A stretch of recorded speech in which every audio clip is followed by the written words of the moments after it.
Hello বন্ধুরা, এই মুহূর্তের সবথেকে বড় খবর, ভাজপার ছক ভেস্তে গেল।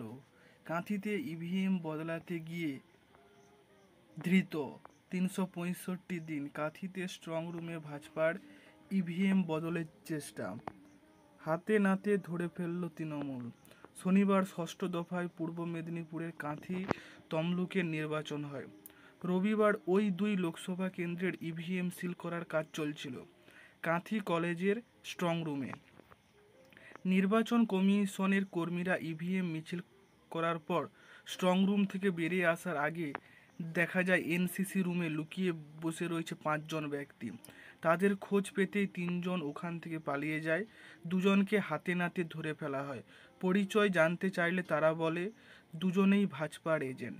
এমনকি তাদের নির্বাচন কমিশনের দেওয়া পরিচয়পত্রেও বিজেপির এজেন্ট হিসেবে উল্লেখ রয়েছে। রাত্রি 8:30 থেকে ঘটনাকে ঘিরে উত্তাল হয়ে ওঠে কাঁথি কলেজ চত্বর।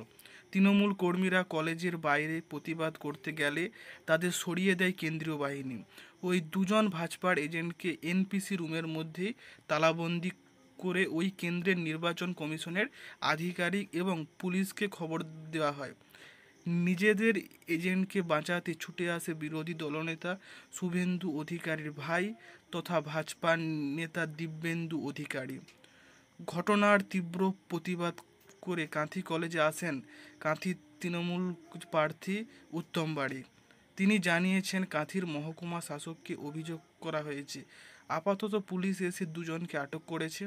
কিন্তু প্রশ্ন উঠছে, গোটা স্ট্রং রুমের 144 ধারা জারি, যেখানে কেন্দ্রীয় বাহিনীর পাহারায় ভাজপার এজেন্ট ঢুকলো কী করে? তাহলে কি কমিশনের সহযোগিতাতে তারা স্ট্রং রুমের ভিতরে গা ঢাকা দিয়েছিল? কিন্তু কী উদ্দেশ্যে ভাজপার এজেন্ট স্ট্রং রুমের ভেতরে বসেছিল? তৃণমূলের অভিযোগ, ষষ্ঠ দফা নির্বাচনে কাঁথি ও তমলুকের ভাজপার হার নিশ্চিত হয়ে গেছে, তা ভালোভাবেই বুঝতে পারছেন শুভেন্দু অধিকারী। তাই স্ট্রং রুমের ভেতরে ইভিএম বদলের জন্য লোক পাঠায় শুভেন্দু। তাহলে আপনারা ভাবুন, বিজেপি তাহলে কী হারে করতেছে।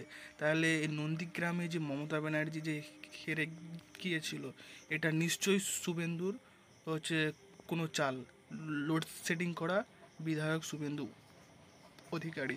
সমস্ত নিউজ চ্যানেল দেখিয়ে দিয়েছিল যে মমতা ব্যানার্জি ওইখান থেকে জিতে গেছেন, নন্দীগ্রাম থেকে। তার কিছুক্ষণ পর আবার হচ্ছে যে কি বলল, যে শুভেন্দু অধিকারী নন্দীগ্রাম থেকে জিতেছে। তাহলে এটা নিশ্চয়ই শুভেন্দুর কারসাদি করে উনি ওখান থেকে নন্দীগ্রাম থেকে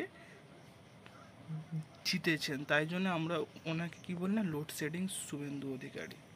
তাহলে ভাবুন, বিজেপির হার নিশ্চিত। তাই জন্য তারা যেন তেন প্রকারে হচ্ছে ইভিএম বদল করে কাঁথি তমলুক দখল করতে চায় শুভেন্দু অধিকারী। ছি বিজেপি, ছি। বন্ধুরা, ভিডিওটা ভালো লাগলে শেয়ার করবেন, লাইক করবেন, সাবস্ক্রাইব করবেন। ধন্যবাদ।